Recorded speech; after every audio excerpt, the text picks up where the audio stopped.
merci à toutes et tous. Donc, vous l'avez compris, je vais être très, très bref. Et par avance, ne m'en veuillez pas si je m'interromps.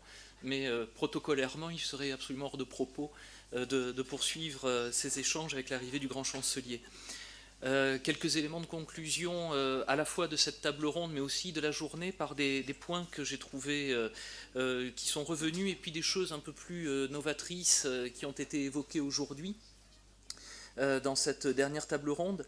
La première, c'est la permanence et la rupture. La permanence, c'est celle des valeurs qui sont portées et incarnées par la ou les croix de guerre, et notamment par un insigne qui, par son avers, ne change pas. Le ruban est adapté en fonction des conflits, mais l'avers reste le même. Et je crois que ça participe de cette unité, de ce fil conducteur qui, depuis 1915, incarne la croix de guerre. Je crois également important, et ça a été abordé, de revenir sur la qualité de rédaction des citations. On en a lu, on en a entendu. Il faut rappeler que la citation, c'est ce qui va donner attribution de la croix de guerre avec l'agrafe correspondante. Il revient donc de bien réfléchir à la façon dont on va rédiger la citation, et par conséquent, ça engage la hiérarchie. Ça engage celui qui décide de proposer un de ces hommes ou une femme pour une citation. Parce que selon la qualité de sa rédaction, eh bien, le niveau de la citation accordée pourrait être différent. Une chose qui a été évoquée, abordée, mais qui mériterait, je crois, une intervention propre, ce sont les conditions de remise de ces décorations.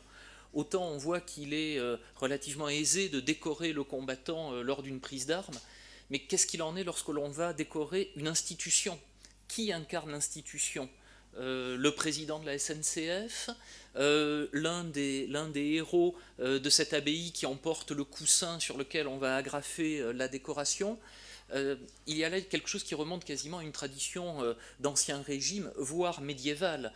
Le coussin qui est celui sur lequel reposent les pieds des saints, voire du roi, et qui incarne le fait qu'on ne touche pas le sol.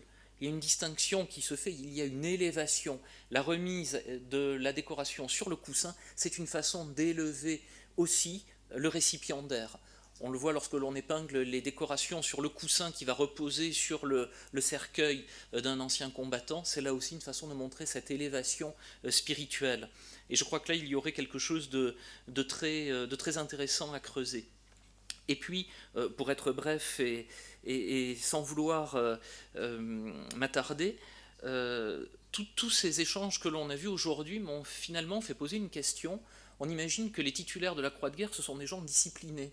Ce sont les meilleurs des soldats, et donc ils sont forcément disciplinés. Et je me demande si, au contraire, ça n'est pas l'inverse.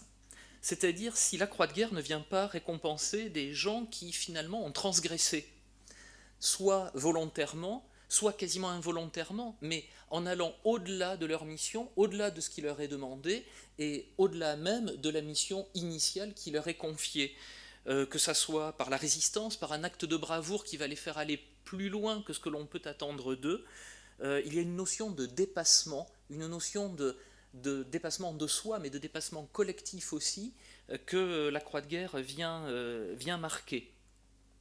Et puis enfin, je crois que le dernier élément qui pourrait être apporté, c'est à la fois l'aspect politique qui a nimbé la vie de la croix de guerre, et en particulier, on l'a vu tout à l'heure, au moment de la Seconde Guerre mondiale. Je rappelle juste pour mémoire qu'il y a la croix de guerre instaurée en 1939, mais la révision des citations en 1940, qui va donner lieu à une nouvelle croix de guerre, et des pouvoirs publics qui vont aussi se disputer, en quelque sorte, la valeur de la croix de guerre.